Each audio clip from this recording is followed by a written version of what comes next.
Why, hello. Back at some more carry-out physics. We're going to do a calculus version of finding our center now. And it's not too tough. It's just cutting stuff up into small little pieces and adding up all the little pieces. Okay? Like this example here. This, you all know, is a meter stick. It has a mass, right? A mass of the whole thing.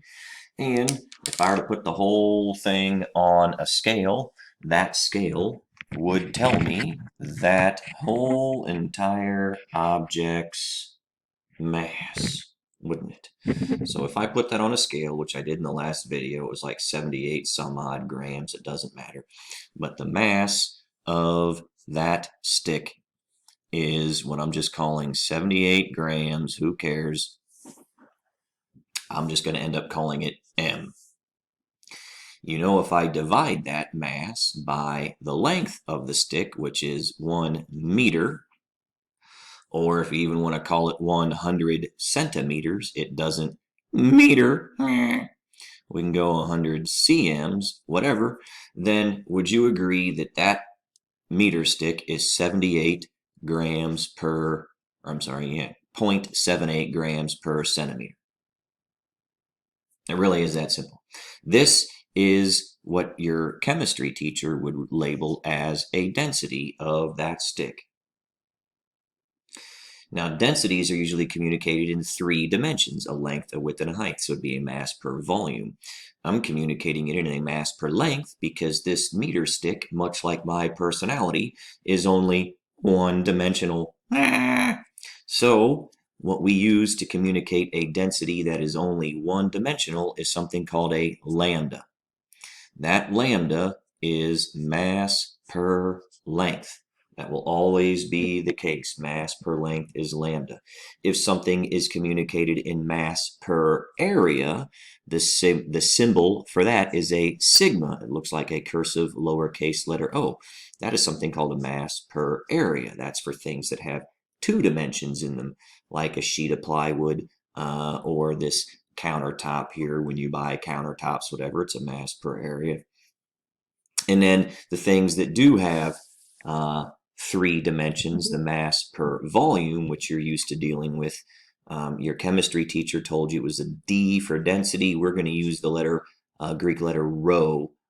So we use Greek letters lambda, sigma, and rho for mass per volume. Okay, but what I want you to remember is density is always, always, always the same if it's the same material. So in other words, this meter stick that has a mass of a stick and a length of the stick, the lambda is mass, which is a capital M, times or divided by, L, mass per length. In this example, it happens to be 0.78 grams per centimeter. 78 grams per meter is probably what they would call it. 0.078 kilograms per meter would be the standard unit, so it would be 0.078 kgs per meter, but I'm not concerned with the actual number. All right, what we're going to do the calculus for this is to remind you that that density is always, always the same.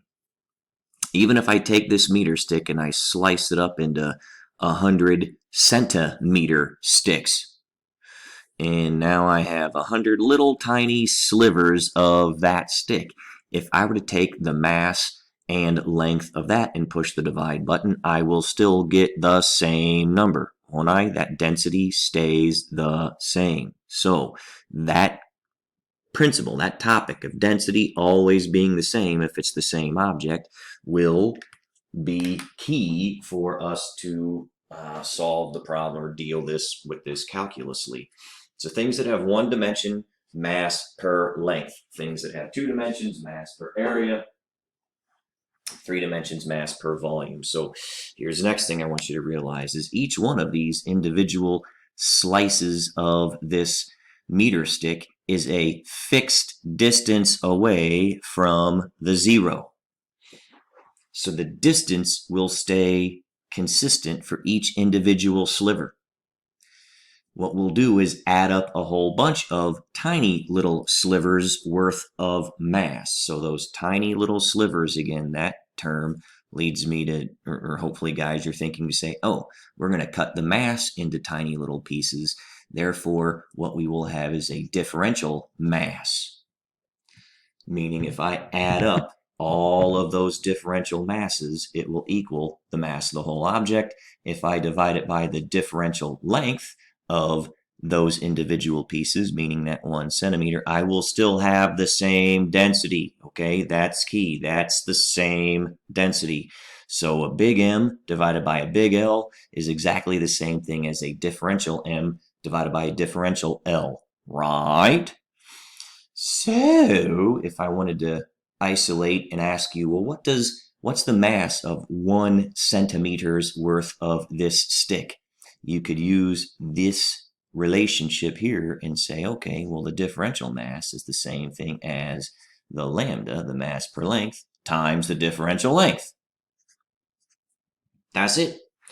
That's the swappertunity that I'm going to have you guys remember to do. A differential mass is the mass per whatever, in this case length, times the differential whatever, in this case length. So what that means is the formula we're going to use is the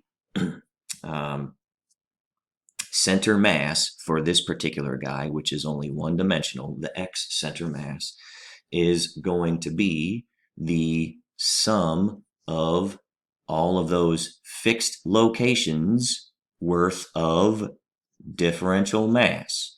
So that x will stay fixed. The differential mass is what we add together, and we will divide that whole differential mass times distance by the mass of the whole object. That's going to find our x center mass. We will start at position 0. We will end up at whatever length this object is. We usually just go to 0L. Sometimes we will go an XO to an XF. Sometimes an RO to an RF. It just depends. Not all questions are worded equally. So then this mass of the whole thing stays the same. Oftentimes they'll see it fished out of the integral. So this is the same thing as saying 1 over the mass multiplied by the integral from 0 to L x dm. All right?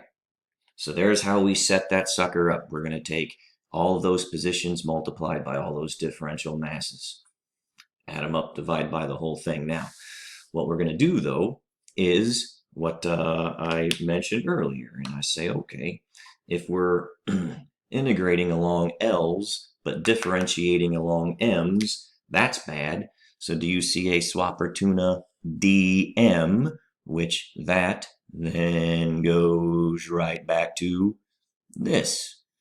And so where that dm is, I'm going to put the density times the differential length. So what's boxed in green will go where what is boxed in green.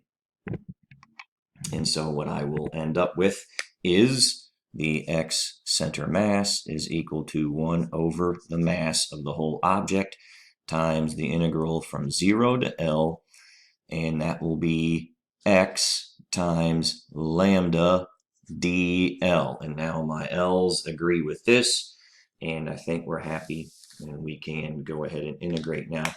That x, again, is any given position from the 0 mark. The lambda, another thing to remember, lambda is fixed, isn't it?